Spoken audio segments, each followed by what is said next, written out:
Hello, Gemini. Welcome to the month of August 2022. And today we're going to talk about the big boom and other factors in this month that's going to change your trajectory and pivot your life, especially when it comes to themes of foreign shores, foreign land, learning, and your spiritual life. So if you want to know more about this, stay tuned. We'll get to that in a minute. My name is Lori Lothe, and I am the Lunatic astrologer of Lunatic Astrology. And today we're going to really dive into a real pivot point that's really going to take you in a new direction over the next 15 years, as well as other things happening in the month of August. If you are new to my channel, please like, subscribe, and hit that bell for notifications. It really helps my channel grow. I do appreciate it. I have a lot of stuff in my description box. Give me 30 seconds to tell you about it. I have my Sky Reader course starting in October. Jump on in. It's early bird right now. If you sign up for the wait list, I have a cap on how many students I teach. It's an 8-week online astrology program where you're going to learn how to be your own astrologer and time your best life. And then I also have my Divine Timing Masterclass in September. It's for advanced students or intermediate students of astrology, learning some ancient tools of divine timing. And lastly, if you want to learn how to get your astrology business off the ground and have a financially successful career as an astrologer, check out my Rock Your AstroBiz course down below as well. Let's get going.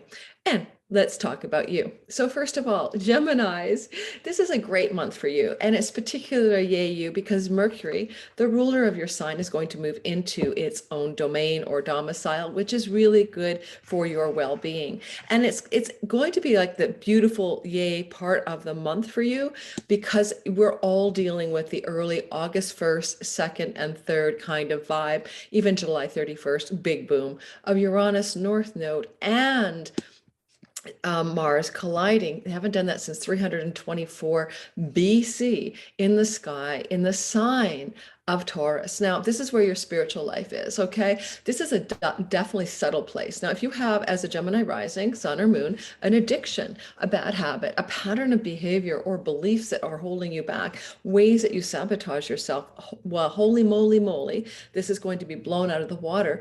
And particularly over the course of the next 15 years, those things fall away. Now, because it can be foreign shores and lands as well, this, for some of you, could be doing business from another country with another country. This could be a huge uptick in your payment processors if you take revenue online from countries around the world.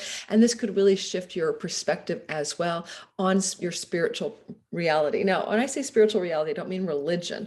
I mean, the 12th house is more like moksha, liberation from the dream, nirvana, samadhi, deep awakening.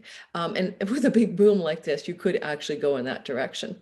There is a potential that some of this energy could liberate financial monies from your family of origin, legacy wealth, inheritances as well, just as a possibility. Something like that could be percolating in the next few months that is indeed connected to this big boom. For more information on that, look in my description box because I have a whole video on the big boom for each sign, which I'll go into a lot more detail than I can in the month overview. Now, the big boom will come back to life at a full moon in Aquarius in this month, around the 11th of the month, because that full moon is at 19 degrees of Aquarius. It's a sensitive degree. The big boom Mars has moved on, but we still have Uranus and the North Node around 17 and 18 degrees of Taurus. And of course, the Sun and Moon, Leo and Aquarius opposite each other create what's called a T-square. So things that are germinating end of July, first week of August are back for intense revision review when we talk about the connecting of those dots. Because the full moon in Aquarius happens for you in the 9th house of God, truth, religion, foreign lands and travel, spirituality, spiritual mentors, what you believe, your dharma, book publishing, academia, these are very way activated zones. And a full moon here is taking a fruition, a completion and energy into play. And we'll do a full moon video later in the month with more depth, but keep in mind that when you connect the dots of a 12th house big boom to a full moon in the 9th house, this could definitely indicate a very important trip abroad that's trying to happen, or even a move, some things that are happening around your beliefs and how the world works, or a reorientation of purpose that's happening in your sky. And this full moon can take up to 2 weeks as well. So the 11th of August had 2 weeks to show you exactly what it is bringing into completion or fruition in your story, Gemini. One thing I'd say with Mercury being the ruler of your chart, and bless his soul, August the 4th, Mercury moving into your home sign until the 26th of August, his home sign, but your ruler. This blesses your fourth house of home, things you're doing in the home, around the home, communicating in the home, from the home, but also buying and selling and purchasing and stuff to do with that, and real estate and property in general.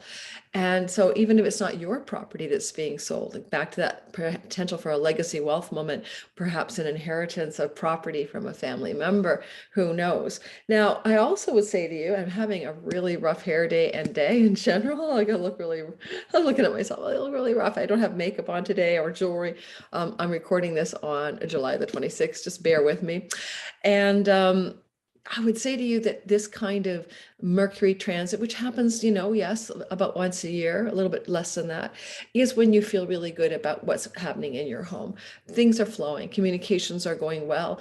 If you work from home and you do things like write reports, do research, or message from the home base, this is also going to just be a highlight and a time where all of those things are in a great sense of ease, flow, and comfort for you. So that's just one lovely little positive thing going on. Also this month, we're going to experience a beautiful Venus trine Neptune. Now, this is around the 6th, 7th, and 8th of August. There's a bit of a gnarly Mars square Saturn ongoing at the same time. So it's a bit of a mixed bag week, but it's that Venus trine Neptune that brings big dreams, a high inspiration, higher love, divine flow to your life. And who doesn't want a lot of that, really? Venus is in comfy Cancer, where she's navigating the water of the sensitivity of and the empathy and the security needs of Cancer. And she's doing that in the house of your possessions, which is your second house. Now, in some way that could be connected to the buying and selling of possessions, given Mercury's in your fourth, that you own in your home or that are connected to your home. But this vibe of her there is just going to make you feel richer and more willing to spend money on things that bring you comfort and security and peace. So you may be purchasing or coming into a contact with these kinds of possessions around that time. And because there's a trine from Neptune in the 10th house, and these are things that may have to do with the father in your family, the legacy wealth of the father, or things to do with your career or purpose. So you may be getting a raise. In other words, Venus transiting the second can bring promotions and raises financially. Neptune is loving it up from the 10th house. It feels like a divine moment of positivity for you guys at Geminis in your purpose, your career, and your money story. And well, yeah, there is that Mars square Saturn that's happening at the same time. And, we don't really prefer that, but, Venus has got her fingers in the goodness of it all. And so I'm more inclined to say this feels to me like positive for you. But it is Saturn moving through your 9th house since December of 2020, legal affairs, foreign lands, travel to foreign lands, Dharma purpose, spiritual beliefs. He's been giving you a bit of a real sober-minded look at those things since December of 2020. And then Mars will be gnarly squaring him from the third decan of your 12th house of, spiritual revelation. Mars in your 12th house can help you eliminate, cut away, and sever things that are bad for you. Now, technically, Mars in here could be somebody in the hospital that had an accident or will have an accident. This is not you, around the 6th, 7th, and 8th of the month. Just have to say that. And so keep that in mind, because Vedic astrology, the 9th is the father, Saturn's there, which is the elder or the senex or the wise man, woman energy. So again, for some Geminis, we could be looking at an elder in the patriarchal side of a family having a health challenge around that time. Moving forward, the Mars trine Pluto sweet part of the sky happens 13th, 14th, and 15th or so of the month. Now, Pluto has been moving through your 8th house of your wealth that you share with others, like your spouse or a business partner, 401k, stock investments, taxes, tax rebates, residual income, but money that you don't really get as a paycheck, basically. So your money can make money house as well. It's also the house of secrets. I have no doubt about a lot of Geminis. A lot of secrets have been uncovered since Pluto got there in 2008. But in this kind of placement, it's been a long haul. He's finishing up there in 2024. And then Mars is his once every 2-year trine or flowing lucky positive energy from earthy Taurus to that Pluto. And this brings you in that once every 2-year opportunity financially, financially. There should be a good financial development, Gemini, sun, moon, rising. It should be an opening, a flow of some kind, especially if you are a Gemini sun or moon in the last 10 degrees of Gemini, okay, 20 to 29 Gemini, really getting a nice boost here financially. Or a secret is revealed that is very positive and you needed to know, a revelation of information you didn't have, that kind of thing. August is 16th or so, Venus will trine Uranus. A sudden positive development, sudden exciting money news, sudden exciting love information, some kind of freedom in love, maybe. Those are themes. But because Venus is trining Uranus, the god of sudden unexpected kabooms and change. Oh, is she really? I just had a moment. What am I looking at? Let me just double check. Oh, yeah, Venus. How could she be doing that? That doesn't make any sense. Skip that part. I don't know what I wrote down. I think I meant to write Mercury. So let me double check my chart. Sorry, guys. I had to recast everything this morning because of reset up everything. Mercury trining Uranus. I apologize. What am I talking about? Like, how could Venus be there? She's like too close at hand, sextiling the whole kaboom. Okay, yeah. Sorry. Mercury is trining Uranus on August 16th. This is exciting mercantile marketing and merchandising news. Okay, merchandising news. Now, Mercury is in your fourth house of home and real estate. And if some of you are trying to buy, sell real estate or sign a new lease or get a new lease going, this is positive news for you, because that Mercury trine Uranus is unexpected positivity around things to do with your home and potentially things to do with backroom deals or negotiations that just suddenly pop in your favor, or it has to do with money that you can get through PayPal, Stripe, or foreign interactions with foreign people, barter and trade, selling your house to someone from a foreign country, buying a house in a foreign country. But anyway, Gemini, it's exciting and positive news. So Mercury, not Venus, I apologize. I'm not going to re-record this for my blunder. And then Venus is in her beautiful, super duper movement. She doesn't stay put either. This sky is always in motion.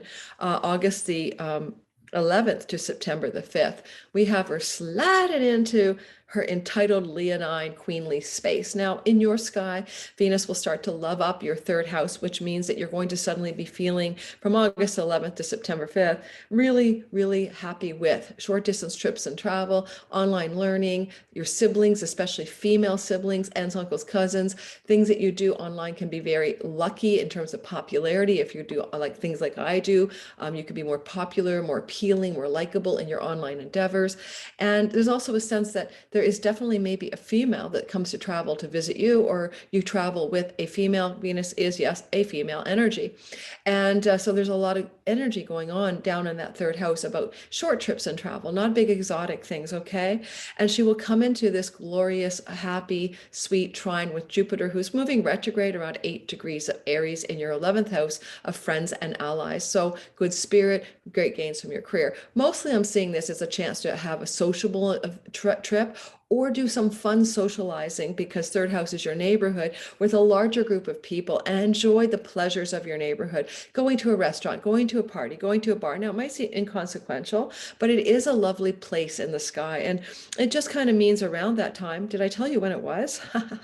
Sorry if I didn't. It's around the 18th of August, give or take a day or two on either side. You're just enjoying your life. A trip that brings you enjoyment, celebration with friends, positivity, favors from friends. A friend gives you a ticket to travel, visits from friends, whatever, just a lovely sky. It's a pocket of sweetness in the month ahead. And then we have this gnarly time at the coming, well, let's go into the Mercury opposite Neptune trine Pluto, August 21st to 23rd or so. So when Mercury and Neptune deke it out opposing each other is often a disclosure of some truth, something that was hidden, some misinformation, disinformation, or confusion becomes clarified, especially because Mercury is in his home sign. And that's going to be between things going on in your home and things going on in your career and reputation space. I'll leave it at that. But then on top of that, there is that Mercury trine Pluto at the same time. So this Mercury moving through your fourth house, trining powerhouse Pluto in the 8th, could also be about clarifying confusion and unknown factors to do with your work as it applies to things you're doing in your home and with your money, investments, finances, shared resources with others. because Pluto was a god of secrets. The eighth house is a house of secrets. Mercury is opposing the god of obfuscation and confusion. No doubt about it. For some Geminis, there's a big reveal here. Something, maybe your partner, your spouse, or business partner gives you a money disclosure. It's a trine, so it's going to be positive, but you may not have seen it coming. It's not necessarily shocking. It's just a revealing energy of some kind around things that may have been until this moment hidden from view, August 21st to the 23rd. And then we have in this natal sky, in your transiting sky, the end of the month stories. Now, one of the things I want to say about the end of the month, it ends on a high note, but the high note, the very end of the month, is preceded by a bit of a gnarly space. That is going to be the Sun square to Mars around the 25th to the 29th, and that is going to be pretty intense energy, okay? Not going to pretend otherwise. By then, Mars on the 20th of August has moved into Gemini, right? That's his new place. He's going to be for like 7 months because of a long retrogradation. So suddenly Mars, the action and decisions god, is moving into the house of you, your identity, your persona, your way of being. That's going to be true for you all the way to next March. And we're going to do a whole video on this with another astrologer, a couple of astrologers of mine. We're going to do a big disclosure how this works for each sign. So stay tuned for that video later on in about 2 or 3 weeks. But as this is getting ready to happen, be aware that this is your first brush with this long journey of Mars through the house of you starting August the 20th. And then we're going to get the first bit of tension you're going to really experience as the Sun will square that Mars. And the Sun doing that square is where? From Gemini, from Virgo in the bottom of your sky. So what's going on at home where there's tension in the home, fighting in the home, difficulties with the one you live with, or a desire to move your home, sever, cut, change your home? No doubt about it, especially if you as a Gemini have your root IC in the fourth house. Not everyone does in Hellenistic astrology. There is going to be a change of home between August of 2022 and March next year, or major building and renovations in your home. And there's some kind of tension though that shows up. I do think that because you have Mercury here till the 26th of the month, that tension I'm talking about, 25th, 26th, you're feeling good, you're feeling more in charge of it, but kind of gets away from you on the 27th, 28th, 29th as Mercury gets his bum into Libra, your fifth house, and begins to cause things with your children or your partner or your love partner, your romance partner regarding communication. But we're not going to go much into that. We really want to focus on that square while he is in that fourth house. So you may be inclined then to verbal battles, difficult communications, fighting with somebody in your home. So it's up to you how you're going to handle that, but it's really going to be the beginning of a longer narrative. Finally, the good news at the end of the month is that that Mars moving through Gemini will form a very productive, happy, and opportunistic sextile to Jupiter in your 11th. This can bring you some kind of favor from a friend in a high place. This can bring you some opportunity to move in a new direction of greater gains in your career. This can bring you some kind of opening socially or in your larger reputation in social groups that's going to be productive and lead you into a positive direction. It's a sextile. You sometimes have to grab it by the horns to make it work. So look for this opening at the end of the month on the 31st, a day or two on either side, for some lovely Mars-driven opportunity, maybe coming through a friend, okay, a colleague, or somebody in the larger groups of belonging, someone in your church, someone in your Society of Astrologers groups or something like that. All right, I hope that was useful for you guys. If you keep checking in, hit the bell for notifications, you're going to find there's a lot more detail for all of these things, especially the moons. I can only touch on them. There's 2 every month. So in the month ahead forecast, I do a light touch on this stuff. In depth is every moon has an all signs forecast. It goes into much greater detail. Okay, just saying. All right, thanks guys for listening. Thanks Gemini. Like, subscribe, sign up for my Cosmic Moonshine newsletter. If you do, you get 30% discount code in your inbox right away for any reading with me, one-time use, and you get all of my 60-minute videos times 12 for the 2022 all signs. You can listen for your sun, moon, and rising. It used to cost $47. I'm promoting it now to the end of August as a freebie. I'm trying to recruit you to my weekly forecast newsletter. It comes out every weekend in your inbox, written forecasts about the week ahead. All right, have a great day and have a wonderful August for all of you Geminis.